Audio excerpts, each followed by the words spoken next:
النهاردة هحكي لكم حكاية قصر عمره 130 سنة.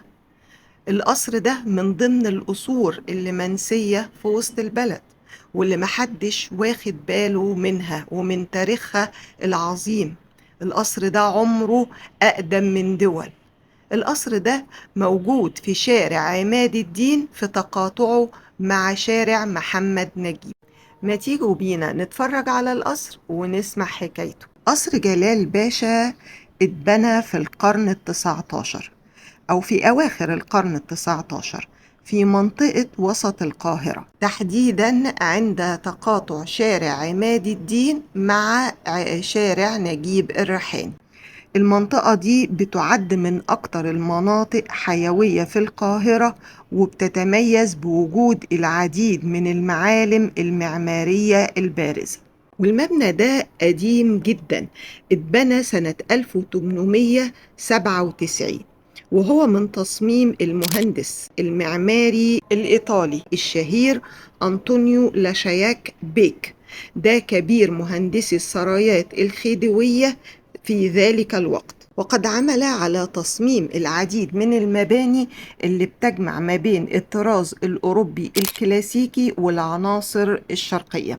وهو عمل كمان في الشارع دوت عمارات الخديوية اللي احنا بنشوفها في شارع عماد الدين الشهير. والطراز المعماري للقصر بيتميز بتصميمه اللي بيمزج ما بين الأنماط الأوروبية الكلاسيكية والإيطالية مع لمسات من العمارة الشرقية، وبيمتاز القصر بالفخامة والاهتمام بالتفاصيل الدقيقة في الزخارف والديكورات.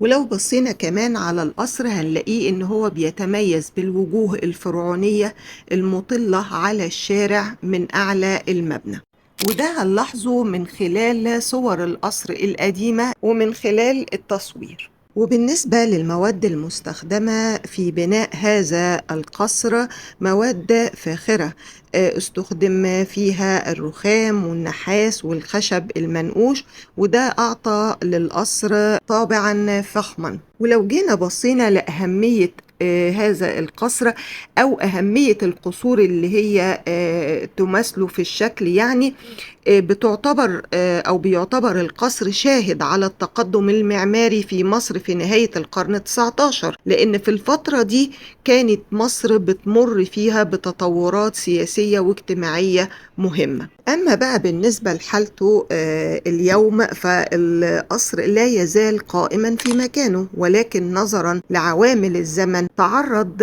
لبعض التدهور، لأن المعمار الكلاسيكي والأناقة اللي بيمتاز بيها القصر جعلته لا يزال يحتفظ بجاذبيته كأحد المباني الهامة في تاريخ القاهرة. ومن ضمن تاريخ المبنى وأهميته، بيطل المبنى الضخم على شوارع عماد الدين ونجيب الريحاني وحارة علي الكسار، وهو كده بيقع في منطقة بتمثل قلب القاهرة الفني اللي كانت بتذخر بالمسارح ودور السينما. والمبنى بيحمل رقم 17 شارع عماد الدين، وكان في البداية هو قصر دائرة جلال باشا، وبعد كده المبنى تحول لنادي أمراء الكومبارس. ليه؟ لأن كان تحتيه قهوة شهيرة يطلق عليها مقهى الفن، والمقهى ده كان بيجتمع فيه كتير من الأدباء والفنانين، وكان بيجلس عليه معظم الكومبارس بتوع السينما عشان يستنوا فرصة للعمل في الأفلام أو المسرحيات. وهي المقهى ده طبعا اختفى دلوقتي أو مش موجود، وموجود مكانه دلوقتي محل بافاريا. والقصر ده كان مقر لجلال باشا للسكن بتاعه نفسه. جلال باشا نفسه كان ساكن في القصر ده، وجلال باشا ده هو أحد الشخصيات السياسية المهمة في تلك الفترة.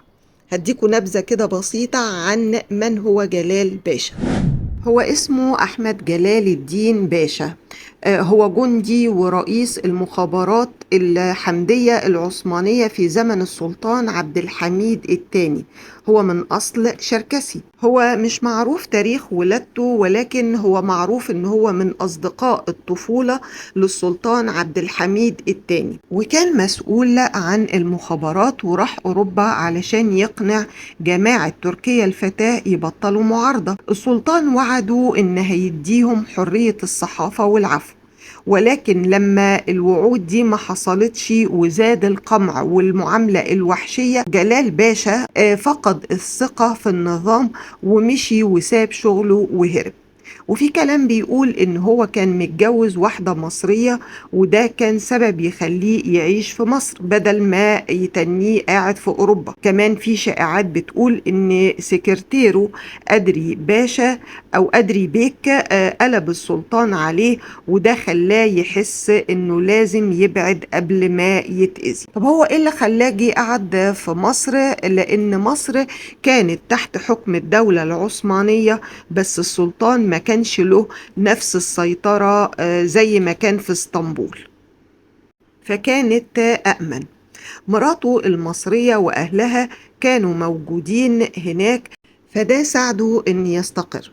بعد ما ساب أوروبا عاش في مصر وسكن فيها لحد ما مات سنة 1924. ولو بصينا هنلاقي إن في مباني أمام القصر. المباني دي كانت تابعة لدايرة جلال باشا، وكانت تابعة للقصر.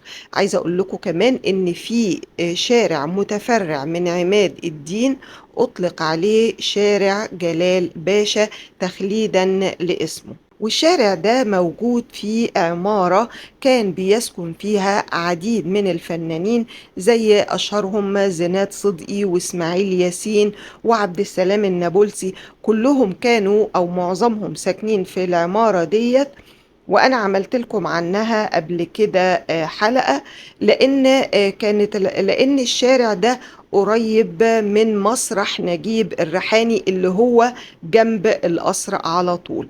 فكانوا ساكنين في العمارة دي عشان يبقوا قريبين من مقهى الفنانين وكمان مسرح نجيب الريحاني.